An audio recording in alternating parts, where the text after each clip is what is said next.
Namaste everyone. Here your management coach Dr. Sandhya Srivastava. Today we are going to discuss on the topic of entrepreneurship development. It's in third series. First and second we have already been discussed about. In the first series we have discussed related to the matter what is entrepreneur, what entrepreneur makes them entrepreneur, what are the nature characteristics and difference between intra and entrepreneur and theories related with factors externals and internals.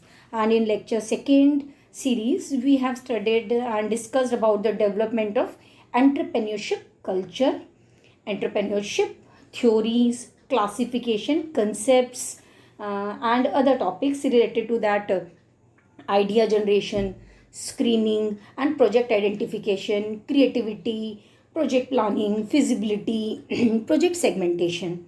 And apart from that, we have already discussed about the creative problem solving also, which is very much important for an individual to understand about it.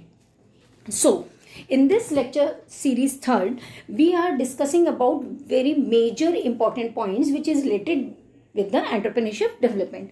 So, today we have a discussion on international entrepreneurship. So, in which we will discuss about what are the nature of international entrepreneurship, importance, why it is required, means why it is called as international entrepreneurship, and why it is about means important that entrepreneur have to move across the country, and what are the benefits an individual get it, what are the benefits and society, or we can say about the country will get it from international entrepreneurship.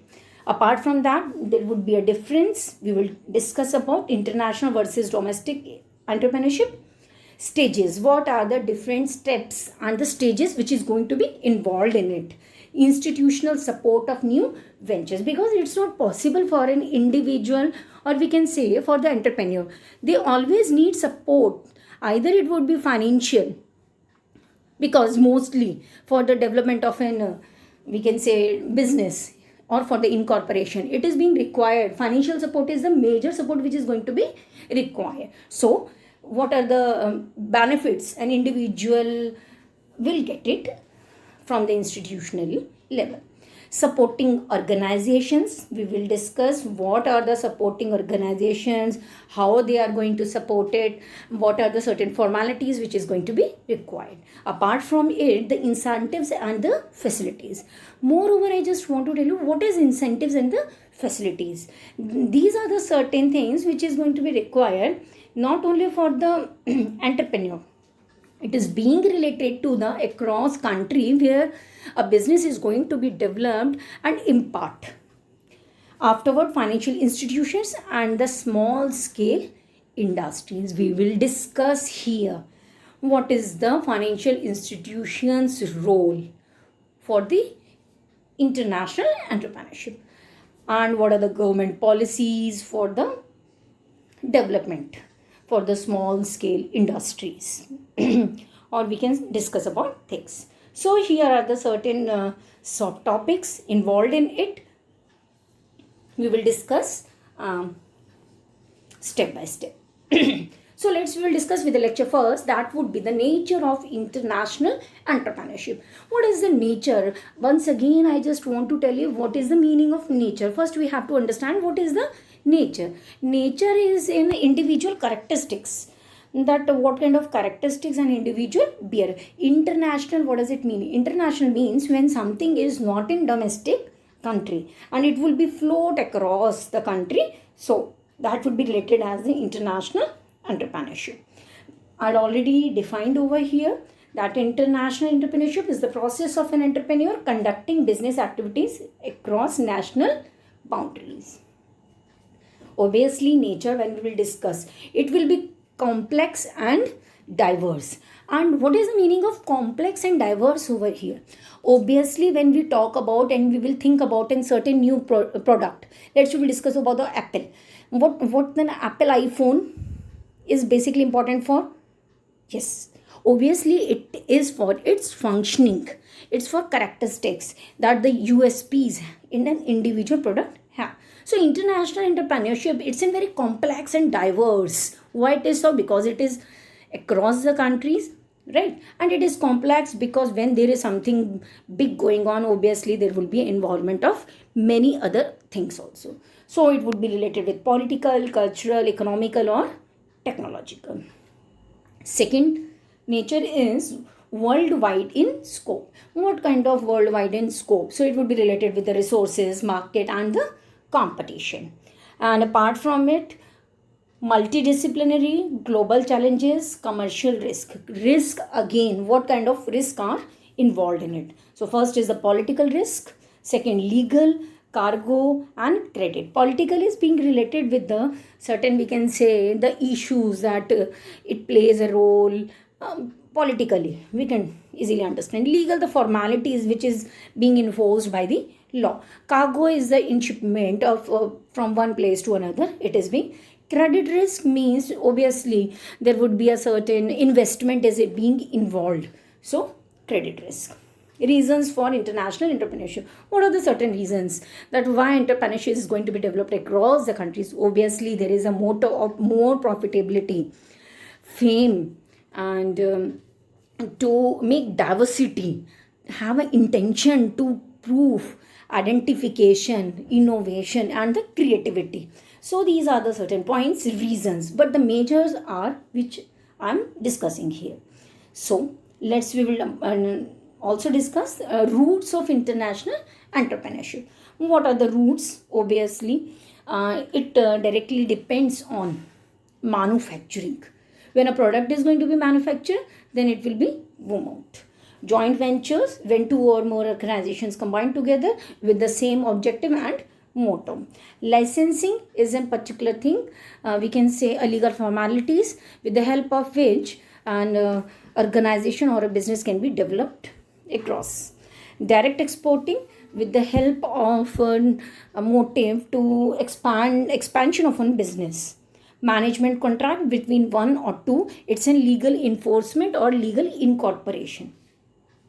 Assembly operations means over here when we can say the many products are in a same ratio, and we can say a table have many spices on a particular place.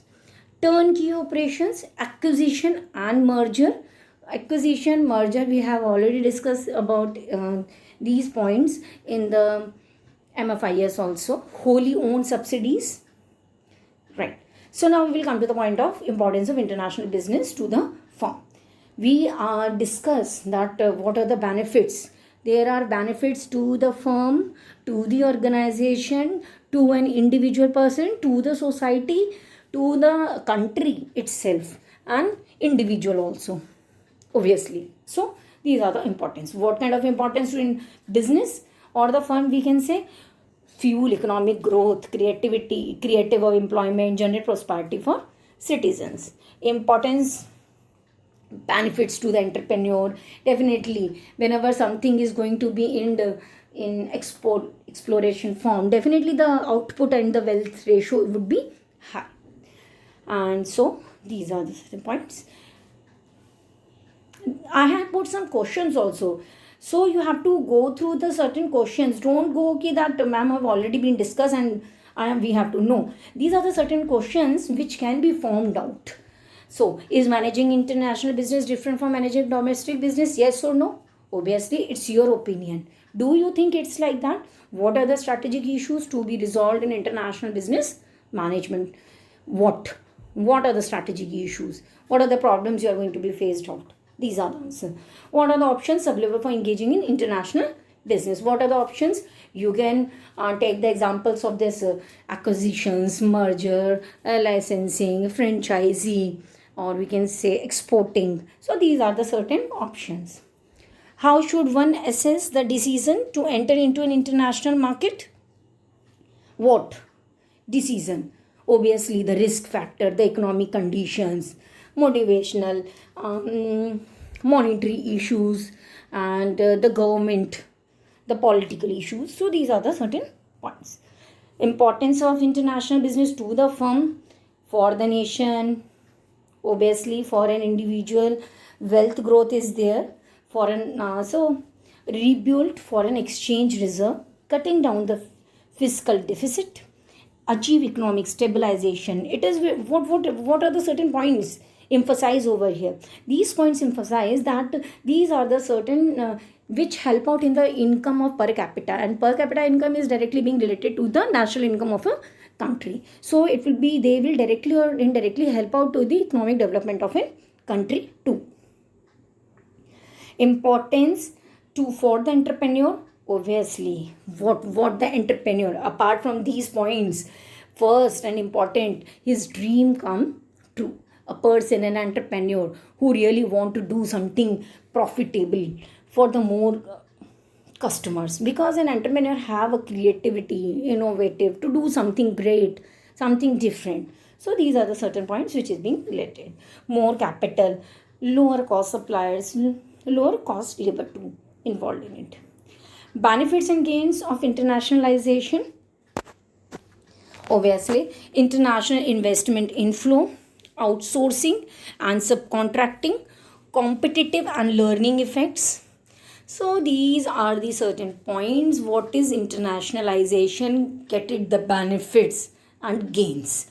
So these are the points being related. Once again, I am repeating words that what these points emphasize, that what are the certain things important for internationalization. And from the international, afterwards, reasons for the growth of international entrepreneurship: financial superiorities, expansion of market territory, technological superiorities, marketing superiorities, and product innovation.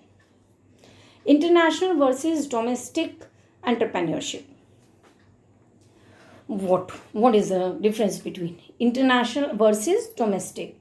So first, we will discuss controllable factors. First is economic stage of development, balance of payment, type of system in which first is the bartering. What is bartering? In the economics we have studied that if we want something, or we can say in the earlier stage, what our grandmothers and what they will do, if we want a rice, we have to give to the wheat. Definitely exchange of product, that is the bartering system, and it has been replaced it. So third party arrangements for it. Uncontrollable factors, that being related to the political, legal environment, cultural environment, and technological environment. International versus domestic. All the international and domestic entrepreneurs are alike are concerned with sales, cost, and profit, because the main objective or the motto of the entrepreneur is sales, cost, and profits. But obviously when we talk about the sales, obviously when there would be an international, it would be something different, something high from the domestic level. Cost would be high, profit would be high, measurable. Stages of economic development. What are the economic development? In the starting itself, we have discussed about what is economic development. Economic development depends on the individual's development actually of a country. Individual get the employment, they will earn, they will make the income per capita, and income per capita often becomes the national income. Definitely national income will help out to the economic development of a country. So economic development partners, that is elected officials by an organization, governmental staff, that would be related with the city, country, and state, economic development organizations, utilities, chambers of commerce, neighborhood associations, commercial real estate professional, developers, educational institutions, financial committees, citizens. So these are. And so let's I had already discussed here what are the certain points. Human infrastructure related with the professional staff and the partners. There would be a local product involved with the certain things which is being essential. So these are. Afterward, we have economic development infrastructure. Program of work, what are the certain things are going to be required. prospect, process, retention. In the second series, we have discussed about the idea generation. What we will do when there would be an idea, how can we develop it, planning, organizing, what we have discussed about, what the steps which is going to be required in the management concepts. What are the same? Planning, organizing, staffing, or we can say staffing, or coordinating, or directing, or controlling. So these are the major steps which is going to be required for everything, not only for the management purpose, it is for being the business processes. So these are the certain stages, you can go through it. Objectives of developing countries. Obviously, developing countries have the major objectives. They make it very clearly that they have to. An economic development of country will decide that the organization or the country is in developing stage, or underdeveloped, or the developed. Models of economic development. Over time, the importance of the sectors changes. Primary is the first sector of the important, so sequenced by the others, or we can say primary and secondary decline in relative importance. So we have a Rostov's model of economic development. I'd make it for you, please. I had already provided you the data for it, so that you can take the examples of the data. Two models I had explained here related with the economic development related to the developing countries. One is first is the Rostov's model, and the second one is the core periphery model. Fifth lecture is related with the institutional support for new ventures supporting organization. What are the supporting organizations? Supporting organizations means money market institutions. What? Money market, obviously foreign business, when we talk about, we want a business, so obviously means investment should be required to increase, to expand, to explore, or when we want something new, great development for the growth, money is required. So what are the certain organizations, those who can help it out?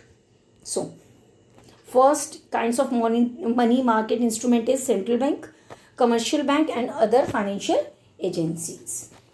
Functions of central bank are here, that they will do it. What the functions they are doing? Note issuing authority, central bank is.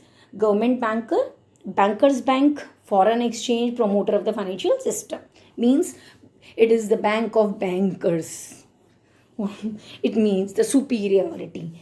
So obviously it depends, all the banks are directly depends on it. Manufacture money, repository functions to underwrite capital issue.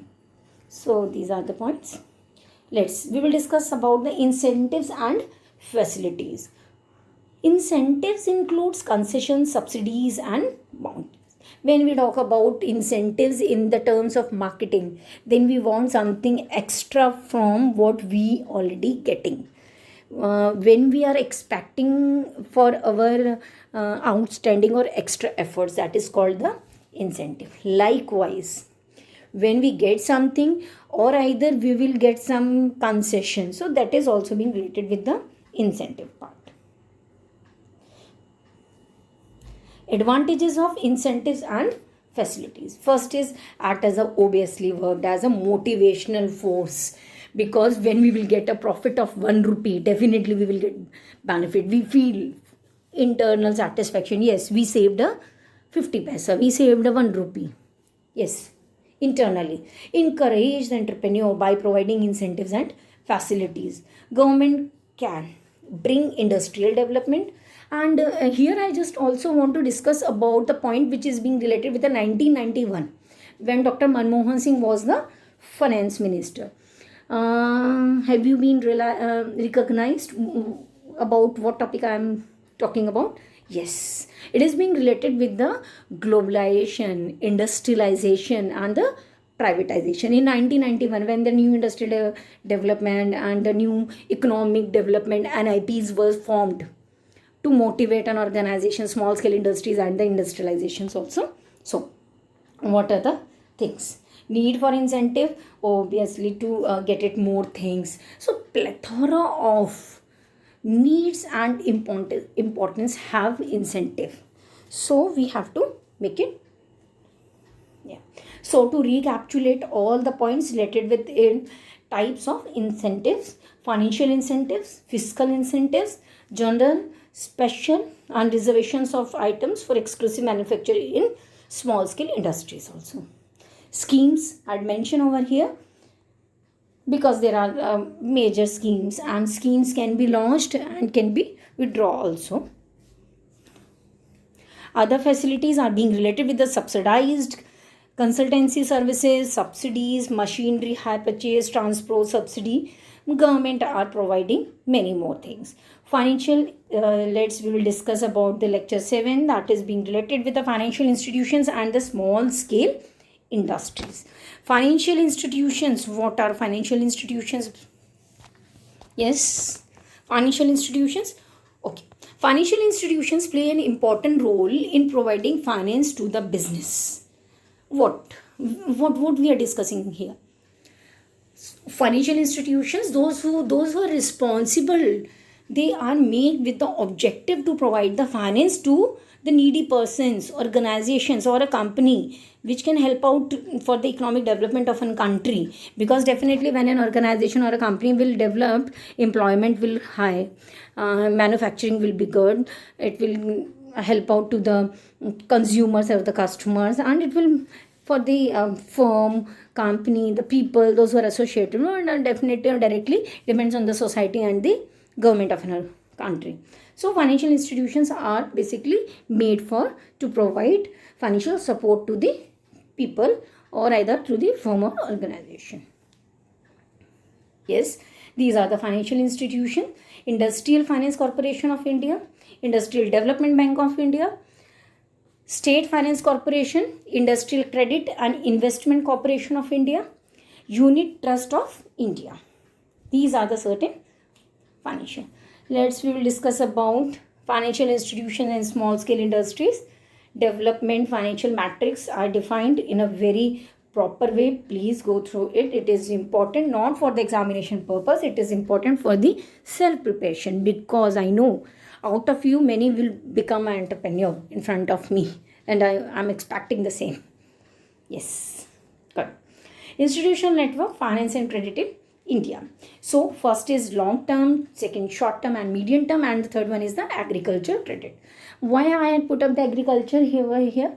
Because as far as India is concerned, 75% income will be from the agriculture, and out of our population, 75% people are directly or indirectly depends on the agriculture. So it plays main and vital role for the development of an country, society, and welfare of the individuals also, right?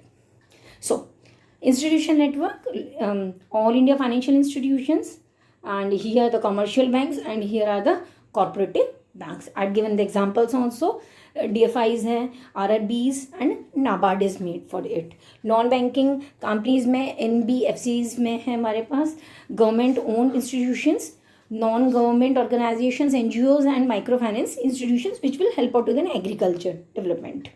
State Industrial Development Corporation, Industrial Reconstruction Corporation of India, Life Insurance Corporation of India, Small Industries and Development Bank of India, SIDBI, and IRBI is there, NSIC, NABARD, Export Import Bank of India. Promoting entrepreneurship and competitiveness. So this is a framework SIDBI.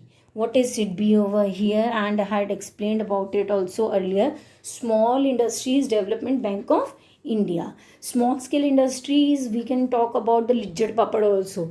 In the earlier lecture we had talk about the Lijjat Papad. Earlier because normally in our villages, or we can, when we talk about our grandmother, mother, or some, the people, what they will do, they will make papad at home in their free time. So an entrepreneur has generated from there only.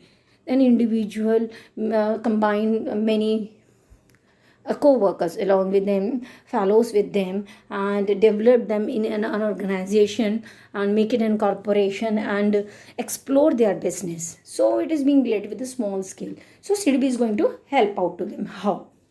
It's provide the marketing assistance, information dissemination and credit rating, environmental initiatives, cluster development, technology upgrading, entrepreneurship promotion, rural industrialization, capacity building, women's empowerment and microfinance.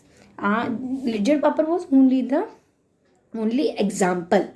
You can make your think more about it, and you can easily find it out the many examples. Just go through the case studies related with the organizations, the companies, the owners, that how it is being formed, when the organization was established, what are the objectives, what are the motive, and how an owner or entrepreneur have developed it. So we'll start with the government policies for small scale industries. There are certain policies which is being related with the comprehensive policy package for the small scale industries and tiny sector. It would be in 2000 they announced with the same.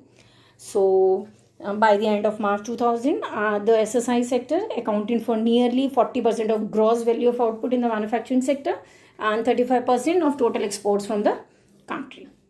And these are the certain points and the conclusion which I had already taken from the government websites, and it has been proved also.